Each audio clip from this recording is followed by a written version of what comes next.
எல்லாருக்கும் வணக்கம். ப்ரெஸ் இந்த டீசர் லான்ச் எல்லாருமே வந்ததுக்கு ரொம்ப நன்றி. ஃபர்ஸ்ட் நான் ஜவஹர் சாருக்கு வந்து என்னோட தேங்க்ஸ் சொல்லிக்கிறேன். சார், என்னோடய கரியரை வந்து நீங்கள் தான் ஆரம்பித்து வச்சிங்க. இன்றைக்கி வரைக்கும் இந்த வண்டி ஓடிட்டுருக்கு. அதை என்றைக்குமே நான் மறக்க மாட்டேன். இன்றைக்குமே என்னோடய கரியருக்கு வந்து நீங்கள் தான் வந்து நிற்கிறீங்க. நான் எது கேட்டாலும் உடனே செஞ்சுருவார். அவர்கிட்ட வந்து ஒரு ஆர்டிஸ்ட்டாக அறிமுகமாக்கி இன்றைக்கி வந்து நாங்கள் வந்து ஒரு ஃபேமிலியாக இருக்கோம். அது எனக்கு நான் ஒரு ரொம்ப பெருமைப்படுறேன் சார். கண்டிப்பாக நான் உங்களோட இருக்கிறதுல நிறைய ஃபெஸ்டிவல்ஸ் ஆகட்டும், நம்ம ஃபேமிலிஸில் எது நடந்தாலும் நான் அங்கே இருக்கேன், நீங்கள் நம்ம வீட்டுக்கு வரீங்க. அது ரொம்ப ரொம்ப எனக்கு பெருமையான ஒரு விஷயம். அண்டு நம்ம பெரிய ஃபேன் சார். அது அவங்ககிட்ட நிறைய தடவை சொல்லியிருக்கேன். அந்த யாழினி மோகினி, அந்த திருச்சிற்றம்பலம், இதெல்லாம் வந்துட்டு அத்தனை தடவை பார்த்துருக்கேன். உங்களோட மேக்கிங் அண்டு நீங்கள் உங்கள் ஃபேமிலியில் வந்துட்டு நீங்கள் அந்த எந்த விஷயமா இருந்தாலும் நீங்கள் ஹேண்டில் பண்ணுறது எல்லாமே கூலாக ஹேண்டில் பண்ணுறீங்க. அது எனக்கு ரொம்ப ரொம்ப பிடிக்கும். அது நான் நிறைய கற்றுருக்கேன் உங்ககிட்ட. எப்படி எந்த ஒரு சுச்சுவேஷனாலும் இவ்வளோ காமாக ஹேண்டில் பண்ணுறாரு. ஸோ அது கண்டிப்பாக எல்லாருமே தேவை. ஏன்னா நான் ஒரு பயங்கரமான ஓவர் திங்கர். நான் ஏதாவது ஒரு ஸ்டேஜ் தெரியும், நான் ஏதாவது நான் வந்து அப்படி யோசிச்சுப்பேன். ஐயோ அடுத்து என்ன தூக்கம் வராது. அது மைண்டுக்கு வந்து ஓகே இது கிளியர் அப்படின்னு தெரிஞ்சால் தான் அடுத்த கட்டத்துக்கே போவோம். அந்த மாதிரி நான் உங்ககிட்ட நிறைய கற்றுக்கிட்டேன். Thank you so much sir. நம்ம இந்த ரிலேஷன்ஷிப் இன்னும் பல வருடம் நம்ம போகணும், இப்படி இருக்கணும், ஹெல்த்தியாக இருக்கணும். நான் வந்து கடவுள்கிட்ட வேண்டிக்கிறேன். Thank you. And N wife Shreya வந்திருக்காங்க. அவங்களோட சப்போர்ட் வந்து எனக்கு ரொம்ப ரொம்ப பெருசு. அவங்க இல்லைன்னா கண்டிப்பாக இந்தளவுக்கு வந்திருக்க முடியாது. எப்படி சொல்லணும்னா அதை சொன்ன ரொம்ப நான் நிறைய யோசிப்பேன். அடுத்து என்ன பண்ணுறோம், நம்ம லைஃப் எதை நோக்கி போகுது. சொசைட்டிலாம் இப்போ இன்ஸ்டாகிராம்லாம் பார்க்கும்போது இப்போலாம் பதறுது. ஏன்னா இன்ஸ்டாலெலாம் வந்து அவ்வளோ போஸ்ட் எல்லாம் பார்த்தீங்கன்னா எதுவுமே நமக்கு பாசிட்டிவாக இருக்கிற மாதிரிலாம் இப்போ கிடையாது. இது அங்கே நடந்தது, அது அங்கே எரிஞ்சது, இங்கே ஒரு குண்டு வெடிச்சது, ஏலியன் வருது, அது இதுன்னு சொல்லி இதெல்லாம் பார்க்கும்போதே பயமாக இருக்குது. ஸோ அப்போலாம் வந்துட்டு யோசிப்பேன் என்ன பண்ணுறது அப்படின்னே தெரியாது எனக்கு. அப்போது ஏன்னா எனக்குமே கடந்த ஒரு 2 வருஷமாக ரொம்ப பயங்கரமான ஒரு பேட் டைம். என் ஃபேமிலி ஆகட்டும், அம்மா உடம்பு சரியில்லை, அந்த மாதிரி நிறைய விஷயங்கள் என்னை சுற்றி நடந்தது. நான் ரொம்ப ஒரு பயங்கர ஒரு டிப்ரெஷனுக்குள்ள ஆகிட்டேன். என்னடா இது எதுவுமே ஒரு ஹேப்பனிங்காக ஒரு விஷயமே நடக்க மாட்டேங்குது. நான் எப்பவுமே வந்து ஓரமாக உட்காந்துட மாட்டேன். அடுத்து என்ன பண்ணணும், ஏதாவது ஒரு முயற்சி எடுக்கணும், நம்ம அடுத்த கட்டத்துக்கு போகிறது முயற்சி எடுக்கணும்னு எதாவது யோசிச்சுட்டு தான் இருப்பேன். ஸோ அப்படி போயிட்டே இருக்கும்போது சரி ஓகே, எனக்கு ஒரு சின்ன பழக்கம் இருக்குது. ஓகே, ஒருவேளை நம்ம டைம் சரியில்லையோ, நம்ம ராசி சரியில்லையோ, குழந்தை அளவு பேசுறது கேட்டு சரி. ஸோ நம்ம டைம் சரியில்லையோ, ராசி சரியில்லையோன்னு சொல்லி என்ன பண்ணோம்னா சரி ஓகே, நம்ம வந்து யூடியூப்பில் போய் நம்ம ராசியெல்லாம் போட்டு என்ன டைம் எப்படி இருக்குன்னு பார்க்குற ஒரு பழக்கம் எனக்கு இருக்குது. தயவுசெய்து தப்பாக நினச்சிக்காதீங்க. நான் போய் பார்ப்பேன். பல பேர் பண்ணுறது தான் இல்லை. அப்போ நேற்று கூட பார்த்தேன். நீங்கள் பார்த்தீங்களா? அங்கே போனவொடனே இன்னும் டிப்ரெஷன் அதிகமாக இருக்குது. அந்த தமிழ் டைட்டில்லாம் நீங்கள் பார்த்தீங்கன்னா வந்து வயது வரம்பு மீறி ஒன்று நடக்க போகுது. என்ன நடக்க போகுது நம்ம லைஃப்பில், வயது வரம்பு மீறி என்ன நடக்க போகுது, அந்த மாதிரிலாம் இருக்கும். இன்னொன்று வந்து வாழ்க்கை தலைக்கெல்லாம் மாறப்போகுதுலாம் தமிழில் இருக்கும். ஏற்கனவே நம்ம பயங்கர டிப்ரெஷன் இருக்குது, அது பார்த்தா இன்னும் டிப்ரெஷன் ஆகிடுச்சு. அதனால விட்டுறது. இந்த டேட்டு போட்டு இது நடந்தே தீரும் அப்படின்னு வேற இருக்கும். ஆமாம், இது கண்டிப்பாக அந்த டேட்டில் நடந்தே தீரும் அப்படிலாம் போட்டுருவாங்க. சரி ஓகே, இது வந்து வேலைக்காகன்னு சொல்லி அதை விட்டுறது. அப்போல்லாம் வந்து ஸ்ரேயா வந்து அவங்க என்ன மாதிரி கிடையாது, அவங்க ரொம்ப கூலாக ஹேண்டில் பண்ணுவாங்க. அவங்களோட சிரிப்பு எனக்கு ரொம்ப பிடிக்கும். அப்போ ஸ்ரேயா பார்க்கும்போது ஓகே நம்ம கொண்டாட்டி இருக்கா நமக்கு, ஸோ பார்த்துக்கலாம், எதாவது பார்த்துக்கலாம்னு சொல்லி ஒரு கான்ஃபிடென்ட் வந்து எனக்கு ஸ்ரேயா கிட்ட தான் கிடைக்கும். தேங்க்யூ. நான் ரொம்ப நிறைய நான் வந்து கடமைப்பட்டிருக்கேன். நீ கிடச்சி நம்ம கொடுத்து வச்சுருக்கணும். Thank you so much. அண்ட் நான் டார்க் ஹெவனுக்கு வரேன். எனக்கு எல்லா ஆர்டிஸ்ட் மாதிரியுமே எனக்குமே ஒரு நல்ல படம் பண்ணணுன்ற ஒரு ஆசை எனக்குமே இருக்குது. ஒரு நல்ல டீமோட பண்ணணும், ஒரு நல்ல டேரக்டரோட பண்ணணும், நல்ல கதை பண்ணணுன்ட்டு. அப்போது அந்த மாதிரி யோசிச்சுட்டே இருக்கும் போது எனக்கு என்னோடய குட் டைம் அங்கே தான் ஸ்டார்ட் ஆச்சு நான் நினைக்கிறேன். பாலாஜி ப்ரோட்டேருந்து எனக்கு ஒரு மெசேஜ் வந்தது. இந்த மாதிரி நான் D3 டேரக்டர் பாலாஜி அவங்கள மீட் பண்ணணும் அப்படின்னு. நான் வந்து D3 படம் பார்க்கலங்க, நான் தியேட்டரில் பார்க்கல. பட் ஆனால் அதோட ஒர்க் டிஜிட்டலாக நான் பார்த்துருக்கேன். இந்த போஸ்டர், அந்த வந்து ட்ரைலர்ஸ், இதெல்லாம் நான் நிறைய பார்த்துருக்கேன். பார்க்கும்போது அதோட ஒர்க் வந்து நீட்டாக இருக்கும். நல்லா ஒரு மாதிரி கிளாரிட்டியாக குவாலிட்டியாக சூப்பராக பண்ணியிருப்பாங்க. பார்த்தோன்னே ஓகே நல்ல டேரக்டர் ஆச்சு அப்படின்னு சொல்லிட்டு டக்குன்னு நான் அவர் கால் பண்ணி நானே உடனே கூப்பிட்டு பிரதர் எப்போ வரும்னு சொல்லுங்கள், நான் வந்து மீட் பண்ணுறேன் அப்படின்னு சொல்லி நான் அவர் நேரில் போய் மீட் பண்ணேன். ஸ்டோரி சொன்னாங்க, சூப்பராக இருந்தது. ஒரு த்ரில்லர், ஒரு காப் ஸ்டோரி. நம்ம வந்து இப்போ என்ன மாதிரி வளர்ந்து வர இந்த ஏர்லி ஸ்டேஜில் ஒரு காப் ஸ்டோரி கிடைக்கிறது வந்து ரொம்ப ரேர்னு நான் நினைக்கிறேன். ஏன்னா அவ்வளோ ஈஸியாக டக்குன்னு வந்து அமைஞ்சிடாது ஒரு ஆர்டிஸ்ட்டுக்கு. நான் ரொம்ப லக்கியாக ஃபீல் பண்ணேன். ஓகே, ஒரு காப் ஸ்டோரி இது நம்ம சூப்பராக பண்ணலாம். ஏன்னா ஒரு ஆர்டிஸ்ட்டுக்கு நம்மளை டிஃப்ரெண்ட்டாக நம்ம காமிச்சிக்கலான்ற ஒரு நம்பிக்கை எனக்கு இருந்தது. இந்த கதை நமக்கு கரெக்டாக இருக்கும். ஒரு சேலஞ்சிங்கான ரோல். நம்ம கண்டிப்பாக எடுத்து பண்ணணும்னா அவர்கிட்ட நான் சொன்னேன், கண்டிப்பாக நான் பண்ணுறேன் ப்ரோ, 100% நம்ம பண்ணலாம் அப்படின்னு சொல்லி நான் சொன்னேன். ஸோ அப்படி கிடச்சது அந்த படம் சூப்பராக வந்திருக்கு. ஆனால் ஒரே விஷயம் சொல்லிக்கிறேன், பாலாஜி ப்ரோ கண்டிப்பாக உங்களோட டேலண்ட்டுக்கு நீங்கள் வந்து கண்டிப்பாக ஒரு பெரிய இடத்துக்கு போவீங்க. இது வந்து நம்ம டீம் எல்லாருமே வந்தாங்க, அவங்களாம் பார்க்கும்போது அவ்வளோ எளிமையாக தெரிஞ்சது இல்லை. நம்ம நினைக்கும் நம்ம வந்து என்றைக்குமே நம்ம ஆளுங்களை பார்த்து நம்ம வந்து எடை போட்டுருவோம். இந்த சொசைட்டியில் வந்து ஈஸியாக நம்ம பார்த்துட்டு ஓகே அப்படி தான் அவ்வளோதான் இருப்பாங்க அப்படின்னு நம்ம எடை போட்டுருவோம். அப்படி கிடையவே கிடையாது. தயவுசெய்து இந்த டீமை பார்த்து யாருமே தப்பு, அவ்வளோ சூப்பரான ஒர்க்கரு, எல்லாமே சென்சிபிளான ஒர்க்கரு. ஒரு இடத்துல கூட இப்போ நான் நிறைய இது வரைக்கும் சீரியஸ் நான் பெருசாக நான் பண்ணலைங்க, நான் இப்போ தான் அப்படி அடுத்து பண்ணிக்கிட்டு இருக்கேன். ஒரு இடத்துலையுமே நமக்கு தோணும் இந்த சீன் இப்படி பண்ணியிருக்கலாம், இந்த இந்த இந்த இந்த சீன் இப்படி நடிச்சிருக்கலாம், ஏன் இந்த மாதிரி ஒரு செட்டு ஒர்க் இப்படி இருக்குது, அதெல்லாம் நம்ம யோசிப்போம். ஆனால் இவங்ககிட்ட அந்த மாதிரி எனக்கு ஒரு நாள் கூட நான் வந்து இது நல்லா இல்லை, இப்போ இந்த கிரிஞ்சின்னு ஒரு வார்த்தை இருக்குல்ல, அந்த மாதிரி இல்லாமல் நான் யோசிச்சு கூட கிடையாது. அவ்வளோ பர்ஃபெக்டாக யோசிப்பார். அவர் ஒரு விஷயம் சொல்கிறாருன்னா அதில் கரெக்ஷன் பண்ணுறதுக்கு இருக்கவே இருக்காது. அவ்வளோ சூப்பராக வந்து அவங்க டீம் வந்து ஒர்க் பண்ணுவாங்க. ஸோ சூப்பர் ப்ரோ, கண்டிப்பாக நீங்கள் ஒரு பெரிய இடத்துக்கு போவீங்க, அது எந்த ஒரு மாற்று கருத்தும் இல்லை. அடுத்தது வந்து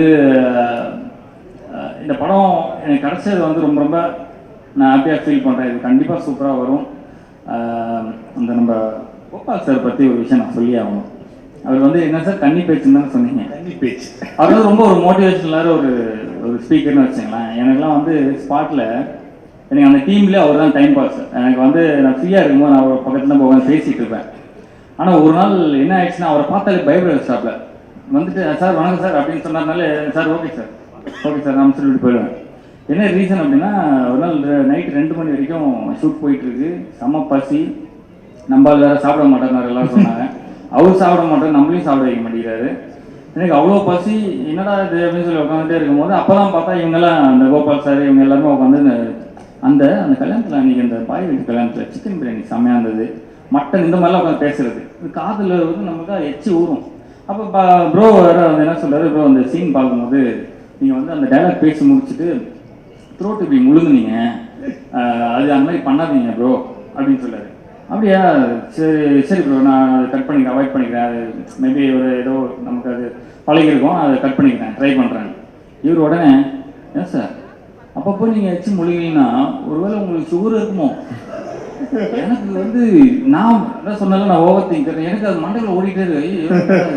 நம்ம உடனே இவர்கிட்ட அதை லீவு கேட்டு நம்ம உடனே ஹாஸ்பிட்டலுக்கு போயிடலாமா, போய் ஏதாவது நம்ம டெஸ்ட் எதாவது பண்ணி பார்க்கலாமா, என்ன சார் சொல்லி அவர் 5 நிமிஷம் அவரே பார்க்குறேன். எனக்கு மண்டை ஒரு மாதிரி கையில் ஸ்வெட்டாக ஆரம்பிச்சிச்சு, ஒரு மாதிரி இருக்குமோ அப்படின்ட்டு. அது மட்டும் இல்லை, அடுத்தது ஒரு தடவை என்ன ஆச்சுன்னா ஒரு சன் சீக்வன்ஸு ரொம்ப நேரம் ட்ரையல் பண்ணி கரெக்டாக குறிப்பாத்து என்னை தரையில் இறக்கிட்டாங்க. அது வேறு விஷயம். பெட்டில் இறக்கவும் நான் ரொம்ப கான்ஃபிடென்ட்டாக இருக்கேன், அப்படி இழுத்து பார்த்து தூக்கி தரையில் இறக்கி விட்டாங்க.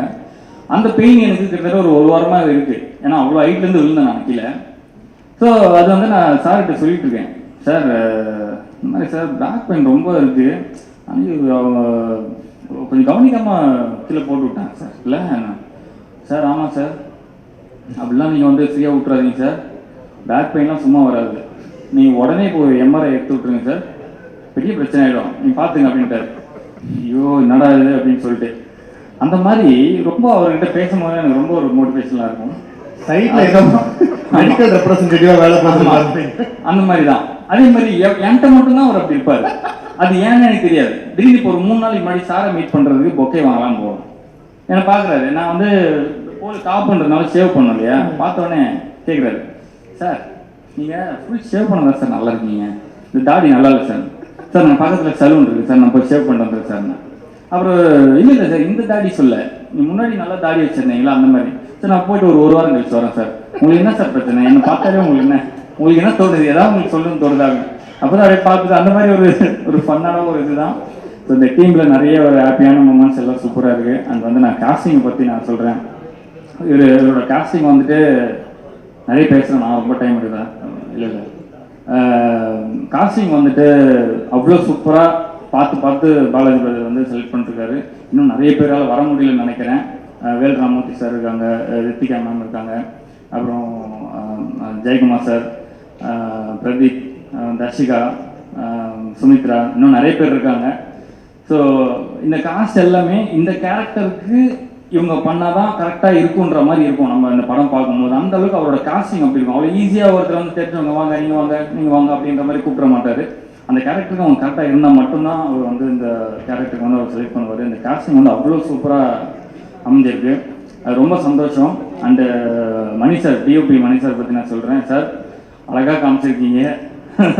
அந்த மானிட்டர்லாம் நான் போய்ட்டு அப்பப்போ பார்ப்பேன். அவர் பார்க்குறாரு இல்லையோ நான் போய் பார்த்துருவேன் ஃபஸ்ட்டு. சார் கொஞ்சம் தள்ளுங்க சார் அப்படின்னு சொல்லி ஓகே நம்ம நல்லா தெரியும், ஓகே நல்லா இருக்கு அந்த அந்த ஏன்னா ஃபஸ்ட்டு எப்போவுமே நான் வந்து எந்த ஒர்க் பண்ணாலும் நான் ஒரு ஆடியன்ஸாக ஃபஸ்ட் நான் பார்ப்பேன். நம்மளோட ஒர்க்கை நான் ஒரு ஆடியன்ஸாக பார்ப்பேன்.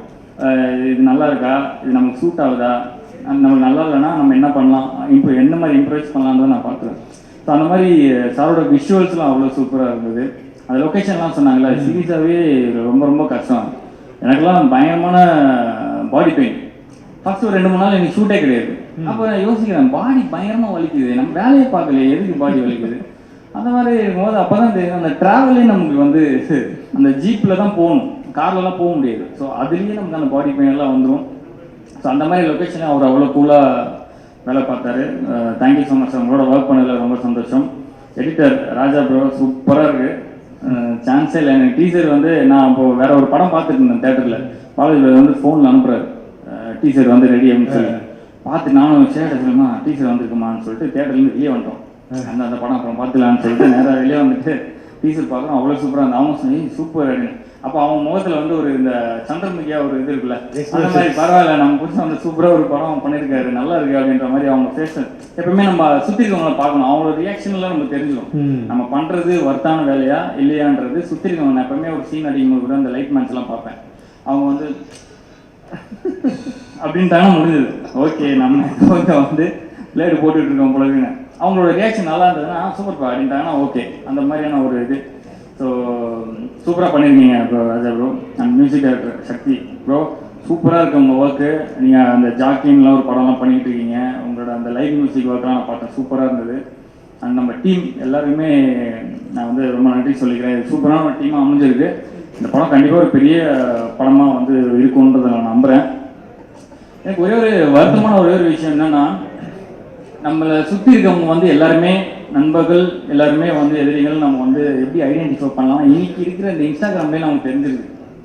எதை வச்சு நான் சொல்கிறேன்னா, நம்ம இப்போ லைஃப்பில் வந்துட்டு நம்ம பெருசாக சாதிக்க முடியல, எனக்கு வந்து என்ன பண்ணுறதுன்னு தெரியல, ரொம்ப நம்ம ஃபெட்டப்போ ஒரு போஸ்ட் போடுறோம், ரொம்ப கவலையாக ஒரு போஸ்ட் போடுறோம் அப்படின்னா அங்கே வந்து நிறைய நம்மளுக்கு சுற்றி இருக்க அந்த நண்பர்கள் இருக்காங்க இல்லையா, அவங்களாம் வந்து லைக் போடுவாங்க, நமக்கு வந்து மோட்டிவேஷனலாக ஒரு 4-5 வார்த்தை சொல்லுவாங்க, அந்த மாதிரியெல்லாம் இருக்கும்.